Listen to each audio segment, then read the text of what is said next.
What is going on, fam? Welcome back to the channel. My name is Nate, and you're watching another EF'n CRX vlog. Okay, so we have a lot more on board now, right? Last time I hit that record button, we had less than 300 subscribers, and we're almost at 700 right now, guys. It's freaking incredible. Your guys' support has been absolutely incredible. All of your words to Dana, all of your donations, everything you guys are doing to help him get through this time. I know he appreciates that from the bottom of his heart, but I do too. I really do too. The fact that you guys love him as much as we do, it's awesome. Please do not stop showing him your support. Even if he hasn't posted anything at the date that I'm posting this video, don't worry guys, he will be back. So with all of that being said, I think you guys need a recap on my CRX, right? So, I bought this CRX. It's going on half a year already. I bought it in the summer of 2020. This car started life as a white HF. However, it was sold to me as a red SI.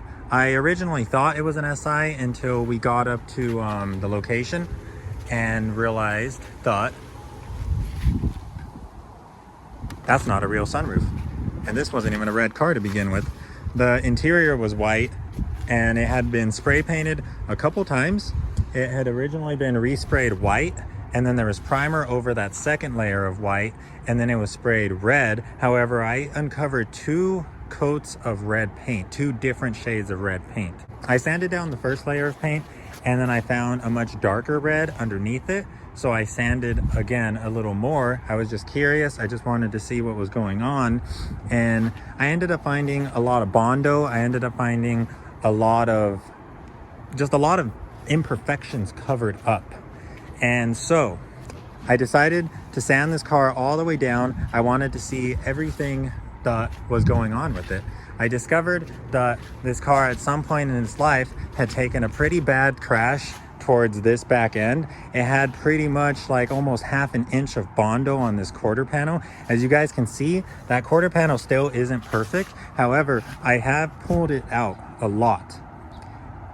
The metal was pushed in drastically, like way more than this. Basically, it looked like this, but with a layer of Bondo over it, like enough Bondo to flake off like a shell. And I didn't want that to happen.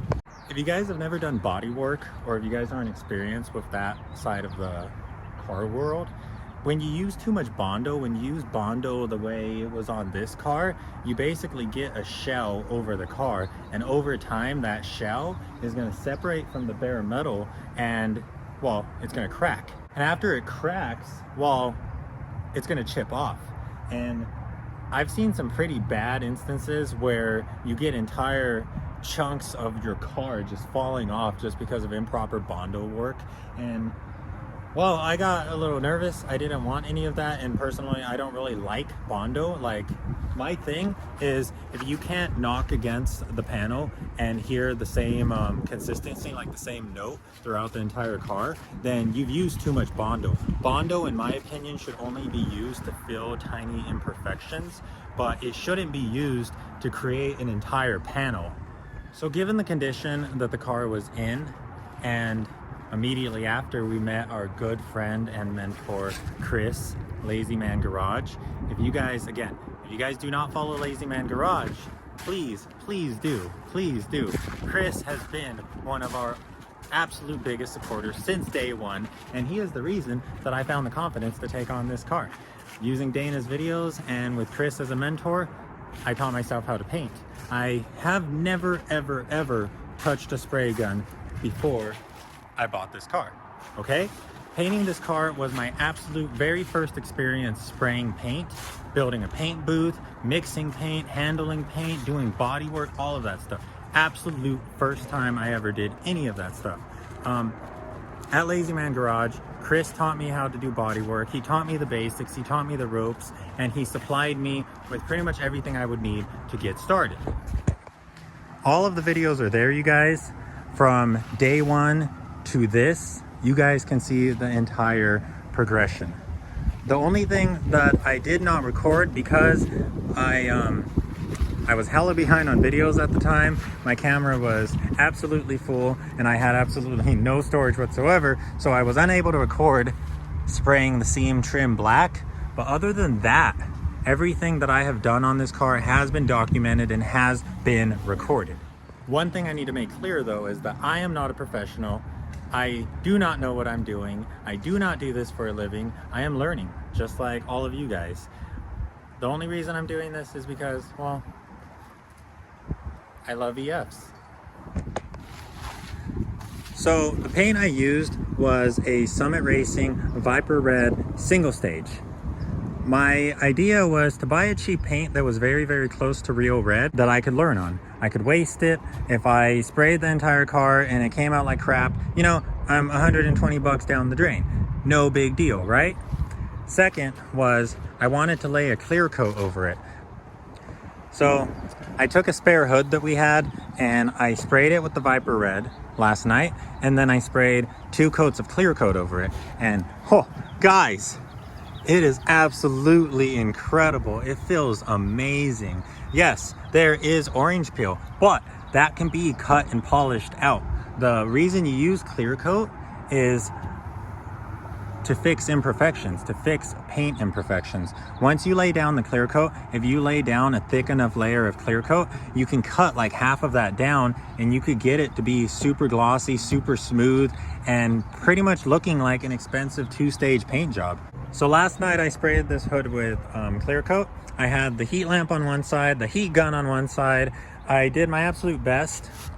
And right off the bat, very early on, I started getting hella runs right here. The thing I learned about clear coat is that clear coat is almost like water, guys. Clear coat is so thin that when you're spraying it, you really got to be careful, especially when doing wet coats, that you don't let shit like this happen. Clear coat can very easily puddle up and just start dripping and completely ruin your paint job, right? That is the reason we sprayed this hood and not anything on that car or Leo's car. Because this is okay, who cares? It's just a spare hood. It's all bent up anyways. It's probably a hood that I'm gonna practice body work on and try to make perfect one day, but not today. We just needed it to practice, and sheesh, guys, that's awesome. That's really awesome. So, goal for today.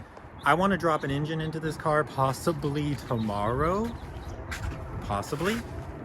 But before I do that, we're gonna clear the engine bay. Let's get started.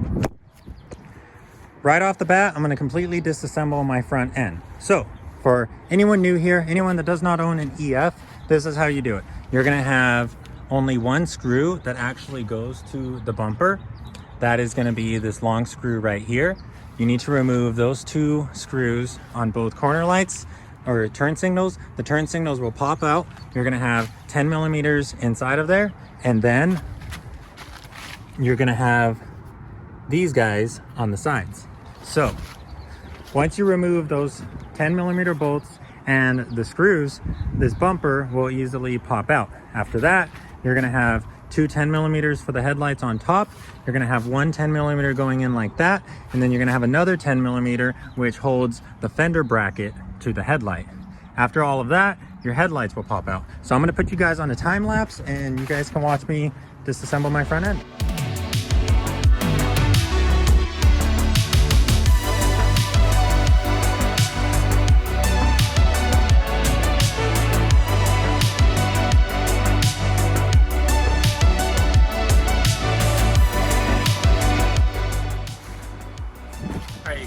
Got our front end disassembled.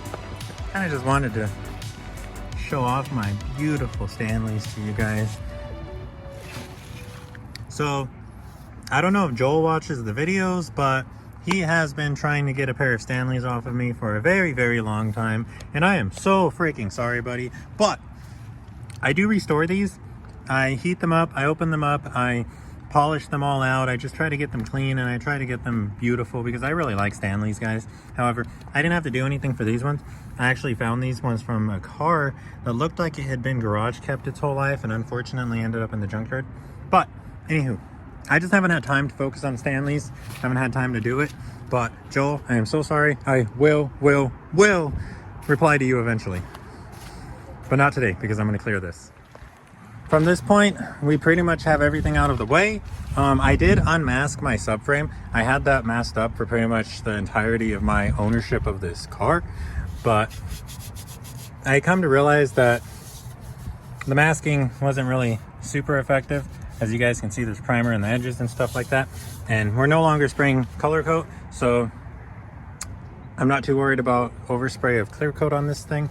I kind of just wanted to, you know, I kind of didn't really see a point in keeping it masked up if it was getting sprayed anyways. Next thing we're going to do is I'm going to get a bucket of water and a sponge, and I'm going to scrub down this entire bay. We need to remove all dirt, and then after that I'm going to do a light wet sanding just to give the paint something, or the clear coat something to stick to, and hopefully try to smooth out some of these little rough bits. Let's get started. Actually, I'm gonna use degreaser just because, you know, car's been sitting for a minute. We kind of got some gunk. So let's degrease her really quick. Let's get her nice and clean. And then we'll get to spraying. Also, for anyone new, if you don't know what degreaser I use, it is the purple Zep. You could get it at Lowe's. It's like 10 bucks for a 2-gallon or a 5-gallon. I'm not very good with measurements, but it's a lot of purple Zep and it goes a long way.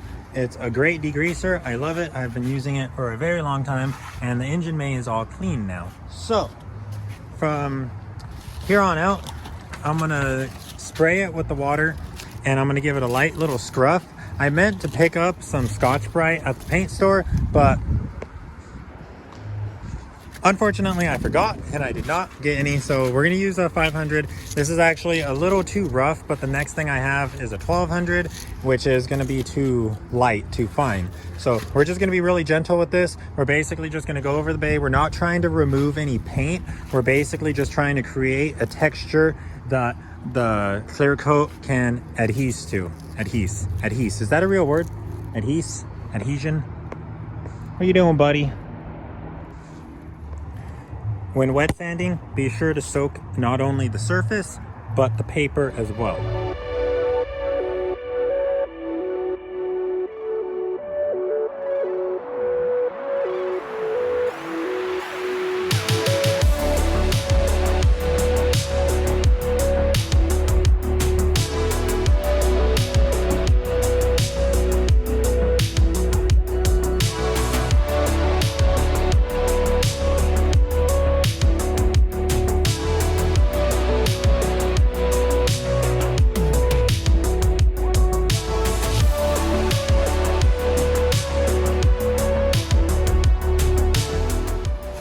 Okay, just went through everything, got it all scruffed up. This should be a good surface for the clear coat to bond to. Next, I'm gonna go and get my can of Seam Solve, and I'm gonna go through and wipe down the entire engine bay, because when you sand, you leave residue, right? See that? You leave a little bit of powder on all of the surfaces that you sand. So that needs to be removed. Like I've explained earlier in my last painting video, the Rust-Oleum video, you can't spray onto any kind of contaminants. So let's get all of this cleaned off. Let's go grab the can of Seam Solve and let's wipe it all down with the microfiber towel, and then let's get the compressor going and let's start spraying.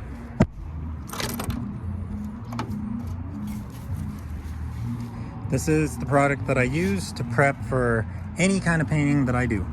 I use this on everything that I spray, and it's awesome. All right, fam, I got her all wiped down. This is all of the leftover residual that comes from sanding, so you need to get all of that off. This was a blue microfiber towel, and now it is purple. This is pretty much ready for me to start spraying. However, it is getting a little dark and cold, so I'm gonna set up the heat lamp and the heat gun both pointed into the bay, and then we are going to mix some clear coat. I'm just gonna run you guys through all my guns and all of my materials. This is my purple gun. This is the gun from Harbor Freight. This is like the $12 to $20 gun. I forgot how much it cost, but it's less than 20 bucks. This was my first gun. This is the gun that Lazy Man gave me, and it is now my primer gun. However, you can achieve professional results with this gun. You can paint and do clear with this gun, because if you guys follow Dana, if you guys came from Dana's channel, then you will know that he used these purple guns to spray the entire CRX. He used one purple gun for the white base coat, and then he used another purple gun for the clear coat. Next, I have a much nicer Harbor Freight gun. This is the $80 to $100 gun from Harbor Freight. This was actually a gift to me from Evil Mikey, so thanks a lot, brother, for this. This is actually now my main gun. This is the gun that I used to spray that entire car, and this is now the gun that we are going to be using to spray clear coat. And then I have the tiny little gun from Harbor Freight as well. All my guns are from Harbor Freight. This is the gun that I use to spray all my trim. As you can see, it's all black. This gun is actually fantastic. I really loved working with this gun. It was only literally like 12 bucks, and it sprayed great. It sprayed fantastically. It handled great. I was actually very impressed with this gun. So if you guys are doing small stuff, here's the seam trim black. And for clear coat, here's what we're going to be using. This is what I already sprayed that hood with.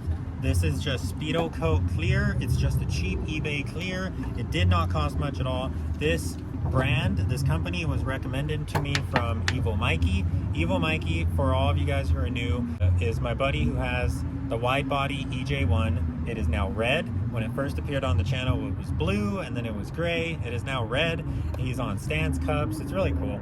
I'm gonna do a whole video featuring his car, but he recommended me this stuff, and I've had no problem using the primer, and I just used the clear coat yesterday. It was great, and this is what we're gonna be spraying. So let's start mixing. All right, fam. So went on over to the paint shop, got some mixing cups, got some mixing sticks. Always use a clean mixing cup. This clear coat is supposed to be a 4-to-1 mix ratio, meaning 4 parts clear, 1 part activator. And to get a 4-to-1 mix ratio, you need to use a mixing cup. So let me give you guys an example. Say we're gonna fill up to the 4 line. So we fill up all the way there with clear coat, and then with activator, we bring it all the way up to that 4. And that will be a 4-to-1 mix ratio. You can go all the way up to 6. You can pick any number you want. Honestly, it really just depends on how much clear coat you need. And because I want to really layer this engine bay, I'm gonna go all the way. And we are gonna go up to the number 6 with clear coat, and then up to the second number 6 with activator. All the way up to the number 6, right, guys? Okay. Stop moving, and we are right on the money. So now with the activator, we're going to fill it up to the second row, number 6. Also, guys, it is important to shake all of your products before you mix them. Off camera, I gave all of these cans a good shake. And then after that, clean mixing stick, and pretty much just mix it until you have a consistent texture. Because right now, I honestly should have pointed the camera into the cup, but it gets kind of cloudy when you pour the activator in. The activator doesn't like fully mix with the clear coat, and you can see it kind of like, you know, I don't know, tangoing. And basically just mix it until you have a very clear consistency. That should do us just fine. And then next we are going to get a paint strainer, and we're going to strain this clear coat into our gun, and we should be ready to start spraying. So a little bonus clip, since I have them right here, some knowledge for y'all. That's Leo's bumper, that is my bumper. That is an 88 bumper, and that is a 90 bumper.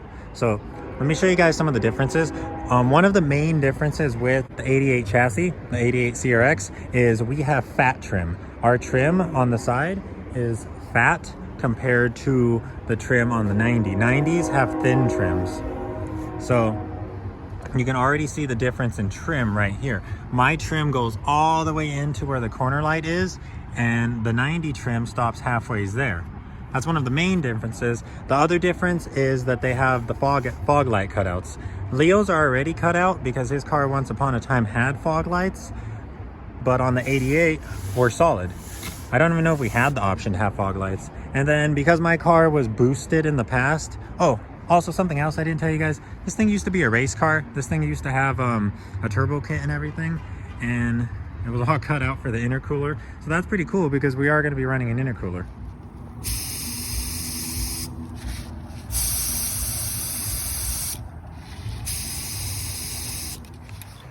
A lot of stuff goes into spraying, a lot more than just prep and mixing paint and stuff like that. And some of the things that I've learned to watch out for are kinks in your hose, and you need to have consistent air pressure. I'm gonna spray clear coat at about 20 PSI. That's what I sprayed that hood over there at, and it came out great. Right now, I have acetone inside of the gun. You want to always have a wide open fan. Your fan is basically the width that the spray comes out at. You want that to always be wide open, and you want to adjust your fluid amount, which is this knob, to have small droplets that are basically kind of like vaporized. They're kind of vapor, they're mist.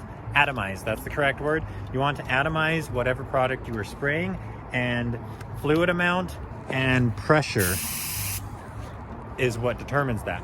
The thing on top of the pressure gauge is an air filter. Basically, these tanks of compressed air start to gather water, condensation inside, and that condensation can come through the lines, and that water can get mixed into your paint.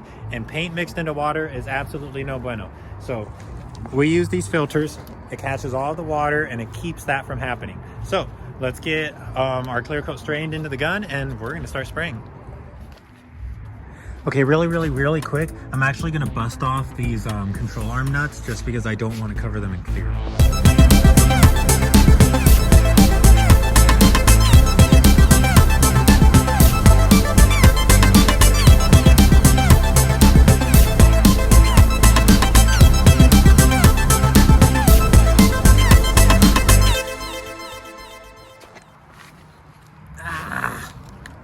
All right, you guys, so I sprayed one light coat already. The first coat of clear is the most important, right? So as long as this coat lays down and we give it a good 15 minutes to flash, we should be good to keep layering down coats. So I'm gonna go grab the heat gun because this lamp actually provides a lot of heat, but as you guys can see, we have certain areas of the car that are not getting the heat. When I was inside of the car and my head was like right next to this thing, I was already starting to sweat. This thing's kind of intense. Thanks, Lazy Man. That's from him. He gave us this as well. So let's get the heat gun set up and let's give this a good flash time, and then we will keep on layering coats.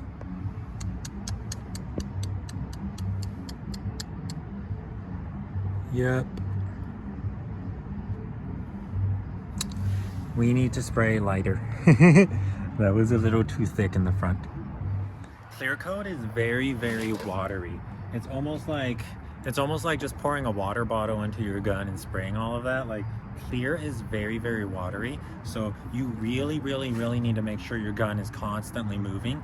You can't stop. Like, you really cannot stop moving the gun at all, or else you get little droplets forming. What's going on, you guys? So thank you for sticking along with me all the way to the end of the video. We're pretty much done here. I've sprayed all of the clear that was inside of the gun, which was about 3 coats. I sprayed 3 coats. I sprayed, the first coat was light. It was kind of just a mist coat. I made sure to cover as much of the bay as I possibly could, but I wasn't really trying to layer it. I gave that 15 minutes to flash, 15 minutes to cook, and then I sprayed another coat. The second coat was thicker. The second coat I went for much fuller coverage. I tried to get every single nook and cranny, basically, is what I'm trying to say. And then the third coat, basically I went over everything again exactly the way I did with the second coat until I ran out of clear. And conveniently, I ran out of clear pretty much right when I touched the very last thing that I hadn't touched at all. So pretty much the entire bay got 3 even coats, and wow, guys, it's looking freaking awesome. Camera's a little dirty, sorry about that, but it's looking freaking awesome. So I haven't really been recording too much because so we have that issue down here too. It's not just on Dana's channel. But yeah, guys, that's looking freaking awesome. So I think from here, all I'm gonna really be doing is cleaning up. I'm probably gonna leave the bay exactly the way it is right now with the hood opened. I'm gonna try to basically just leave it cooking overnight. I'm gonna get the heat gun and have that set up on this side as well. And pretty much we should be good to go. I don't know how this is gonna look when it's dry. Hopefully it looks freaking awesome, because if all is good to go tomorrow, I don't know, guys. I don't know. We might start on the swap. I don't know. I don't wanna say anything yet, but guys, the clear coat is freaking awesome. I almost feel like the clear coat made the red brighter because it's loud. But anyways, you guys, that is pretty much gonna wrap it up for this video. Thank you so much for sticking along till the end. I'm just walking over here just that way I can finish recording. Thank you for everything so far. That last video that I posted, it's awesome, guys. Like, Dana's GoFundMe, he met his goal, and it's like, it's 3 times past the goal. So that is so freaking awesome. I'm really hoping that all of that help and all of that money just really just alleviates a lot of stress from him and his family. I really hope that all they can do right now is focus on, you know, focus on the important stuff, focus on each other, and focus on getting through the challenges that they are facing right now. So I really hope that we were able to help him in that way. And for everyone who donated, everyone who, really honestly, every one of you watching this video right now, thank you so much from the bottom of my heart. Again, you guys don't know how much that means to me. I'm happy that we could have done something, you know? That's what I'm trying to say. But I think it's safe to say that the clear coat was a success. Stay tuned till the next video to see the results, because in the next video, we just might be starting on the swap.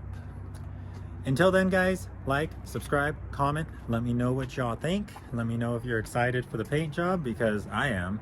Well, I mean, the paint job's already done, but, you know, the final stage, clearing it, and everything that's gonna come with this car. Let me know if you guys are excited to see it running. Leave a bunch of comments, leave a bunch of likes. You guys really don't know how much likes help us YouTubers, because our videos are not recommended across YouTube unless they have a lot of likes. Like, if it's got like 3 or 4 likes, honestly, the only people who see that video are you guys who are subscribed, which is, again, why I say hit that notification bell, subscribe if you are not subscribed. It is free to make a YouTube account, and then you can add likes and all that kind of stuff. And pretty much everyone has a Google account, right? That's a YouTube account. You can use that as a YouTube account, and you can hit that subscribe button. Thank you, guys. So till next time, we're gonna keep saving EFs.